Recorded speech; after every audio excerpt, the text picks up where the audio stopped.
मी अतिशय विनम्रपणे सांगतो, आपल्याला जो काही कारभार चालवायचा आहे तो पारदर्शी प्रामाणिकतेतून चालवायचा आहे। महानगरपालिका हा काही आपला कमिशनचा धंदा नाही, महानगरपालिका हा आपला व्यवसाय नाही, महानगरपालिका सामाजिक आर्थिक परिवर्तनाचं एक उपकरण म्हणून या ठिकाणी आपण आपल्या हातामध्ये घेतलेला आहे।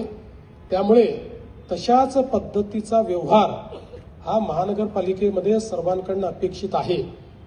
आज आनंदाचा दिवस असला तरी देखील आनंदाच्या दिवशी दोन कडवट शब्द देखील सांगितले तर बरे असतात। मी ते आजच सांगतो की कुठल्याही पद्धतीनं उन्माद, कुठल्याही पद्धतीनं हाय हँडेडनेस आणि कुठल्याही पद्धतीनं पारदर्शितेचा अभाव हा मी काही झालं तरी खपवून घेणार नाहीये। त्या संदर्भात कोणी किती मोठा असला तरी देखील आता या जनतेच्या मॅन्डेटपेक्षा मोठं कोणी नाही। बघा, आपल्याला हे जे मॅन्डेट मिळालंय हे मॅन्डेट खऱ्या अर्थानं लोकांनी सांगून दिलंय की तुमच्याकडनं आमच्या अपेक्षा वेगळ्या आहेत आणि म्हणून आपण जर त्या अपेक्षा पूर्ण करणार नसलो तर त्या जागेवर राहायचा आपल्याला अधिकार असणार नाहीये। आणि म्हणून पुन्हा सगळ्यांना सांगतो की आपल्या व्यवहारामध्ये, आपल्या महानगरपालिकेच्या संचालनामध्ये आपल्याला पारदर्शिता आणायची आहे।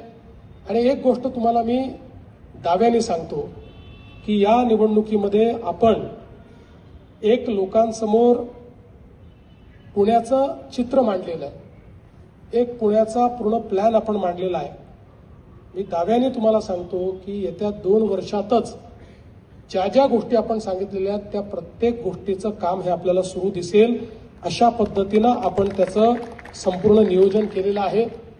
राज्याचं सरकार आणि केंद्रातलं सरकार हे पूर्ण ताकदीने या ठिकाणी आपल्या पाठीशी आहे।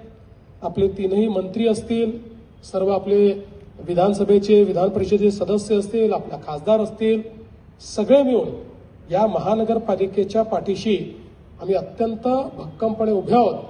आणि ही महानगरपालिका देशातली एक उत्तम महानगरपालिका झाली पाहिजे अशा दृष्टीनं पुढच्या काळामध्ये आपण काम करू। मी तुमचं सगळं